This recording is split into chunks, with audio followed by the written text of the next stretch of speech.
everyone.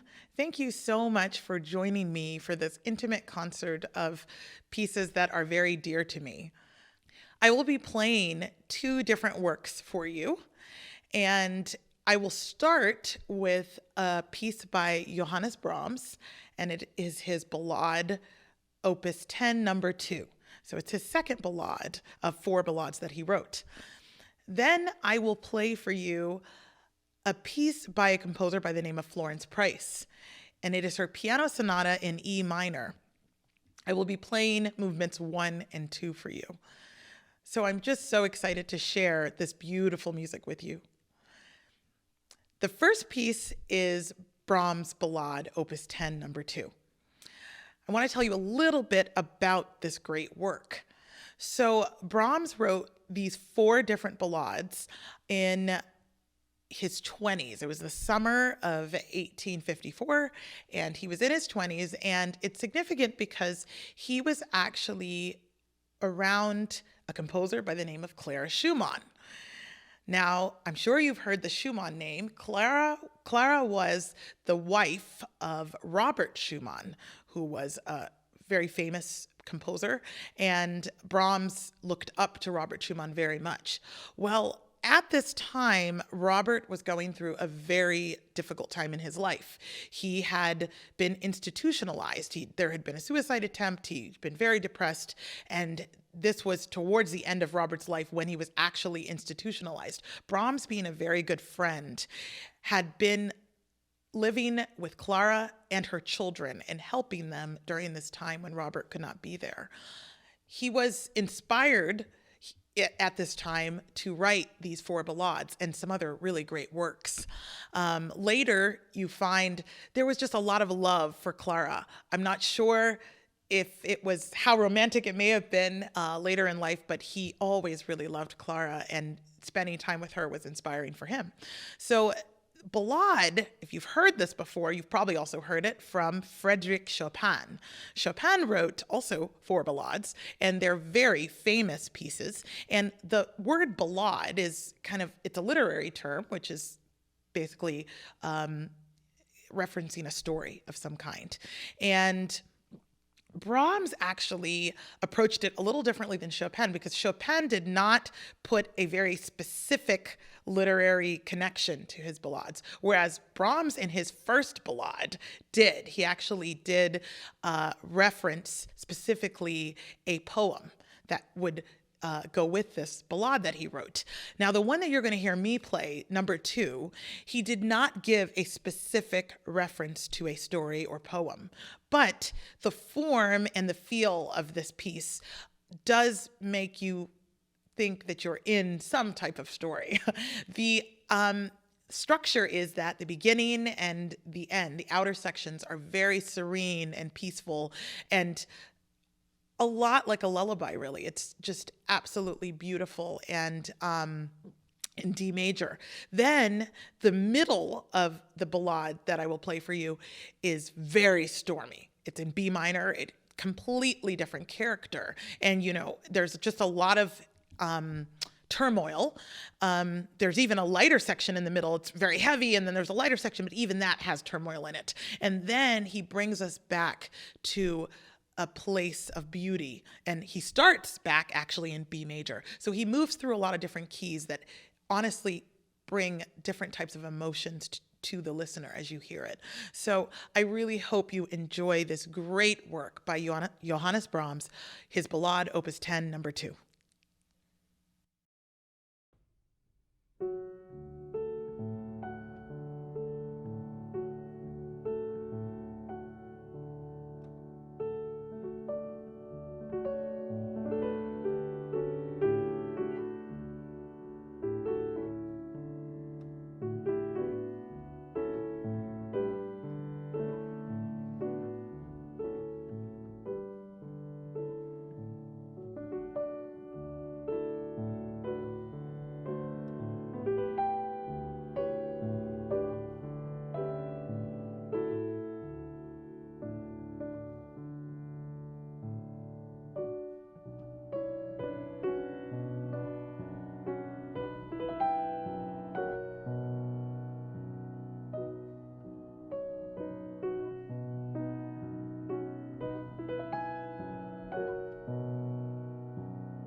I hope you enjoyed this wonderful ballade by Brahms.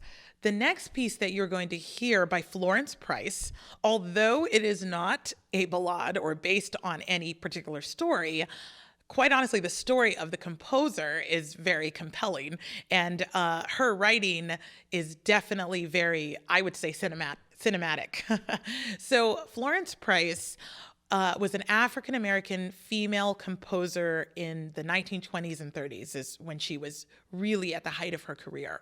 She was born in Little Rock, Arkansas, at the turn of the century, and was considered a prodigy very quickly.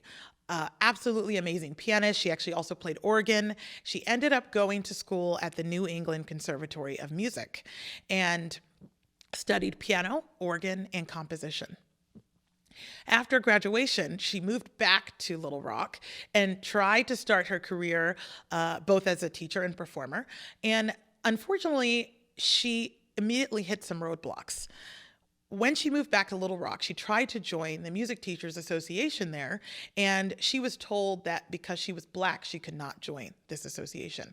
And she ended up starting her own association so that other teachers of color would have a group to be part of. So after, graduating from this great school to already hit this block because of her race was something that was quite frustrating for her. She ended up moving to Chicago, where things were actually better for musicians of color. And it did go better for her. She actually put her piano sonata that you're going to hear me play and a symphony that she wrote into a competition. It was called the Wanamaker Music Competition. And she won awards for both of these pieces, top awards. What was significant was that her symphony, by winning a top award, it was played by the Chicago Symphony Orchestra, one of the best orchestras in the nation. So again, her name is now on the map a little bit more, but unfortunately, she still hit blocks. So she thought, okay, Chicago played my piece. Now let me share my piece with other big orchestras. And they wouldn't play it. She got all sorts of excuses, but it really boiled down to the fact that she was a woman and she was Black. So she kept writing, and honestly, she put out a lot of really great works, including this piano sonata. When she died in the 50s, unfortunately, a lot of her music was lost. And it was lost in the sense that it was just in boxes in her old summer home, and a lot of things weren't published. And there's been a revival of her music because it was found in the last decade in this attic. And although the piano sonata was not lost, many other pieces were, including her piano concerto that I've played recently, which is just an absolutely amazing work. She is such an inspiring composer. I'm so excited for you to hear this piano sonata. You'll be hearing the first and second movement.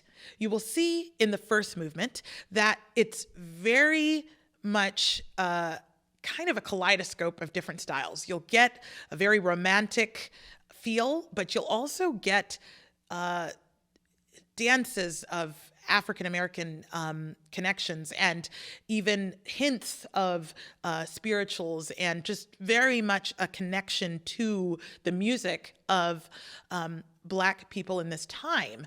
But again, it constantly moves back into this more classically structured romantic realm. So I just love the way she goes back and forth between these styles. Very American sound to it all. But then the second movement, this is definitely like a story. And I mean, you just go into her soul with this second movement. It's one of my favorite pieces. And it is based on a spiritual.